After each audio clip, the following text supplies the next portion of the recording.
Hey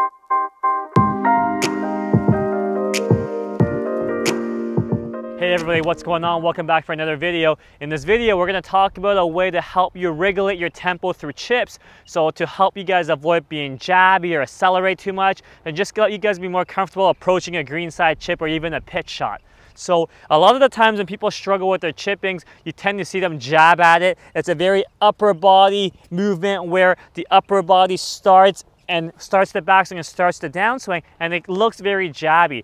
A lot of times this happens because they try to be very still with their lower body to try to feel like they're gonna make better contact, when in reality, when they don't move their lower body, when they lock up their lower body, their upper body takes over and things get out of whack. So what we're gonna do with this is we're gonna talk about letting your trail leg dictate how your chip flows, okay? So if I do a bad chip, let's say a typical player who struggles with their chipping, upper body first, you can see I jabbed at it, there's not much flow to it, but downswing is way faster than the backswing, which we don't really want, especially for a greenside chip. We want to feel like it's more even pace. So to do this, I'm going to think about the trail leg dictating this tempo, dictating this swing, okay? So when we set up, and if you watch the videos that I've made previously talking about the chipping foundations, using the bounce and how we chip, we know that we want to set up roughly 50-50, ball position roughly in the middle, straight line from the lead shoulder to the lead hand to the club, and no hinge. If we maintain this straight line, then we're going to be able to use the bounce properly, okay? And what we want to do is we want to have this trail leg move this straight line for us, move the bounce for us. So you can see when I set up, here it is. When I move, I'm going to feel like my trail leg kicks things back, kicks things down and through, and you see my legs are very soft through the ball. You see a bit of a dipping movement through the ball, which helps me feel like I'm creating a flat spot through the hitting area, which helps me use the bounce to the best of my ability. Because if this club is traveling through the ground, through this ball, I know I'm never going to chunk it, I know I'm never going to top it, I'm never going to thin it,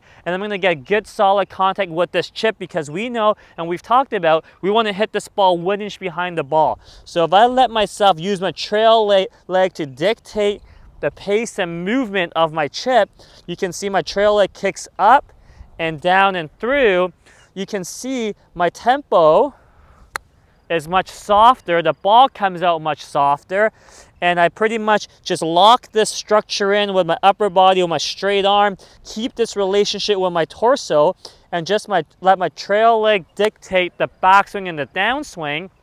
And you can see the timing of this looks quite similar on both sides of the ball, and that helps you free things up, gives you a little bit more flow in the movement, so that we avoid doing chips like this, where I'm really jabbing at it, there's no flow, it's very tentative, things that lead to bad chipping. So I'm going to do one more chip for you guys, really feeling like I'm going to maintain a straight line, letting my trail leg dictate the tempo, okay? You can see my trail leg kicks up, kicks down and through, and that's how I move this straight line through the ball, use the bounce, and hit these nice soft chips. So hopefully that makes sense. Hopefully that helps. Any questions, leave it in the comments below. Really experiment your trail leg guiding the movement. Don't be afraid to miss. Hit 1 inch behind the ball, and we'll see what happens. So any questions, leave it in the comments below. We'll catch you guys next time. Thanks, guys.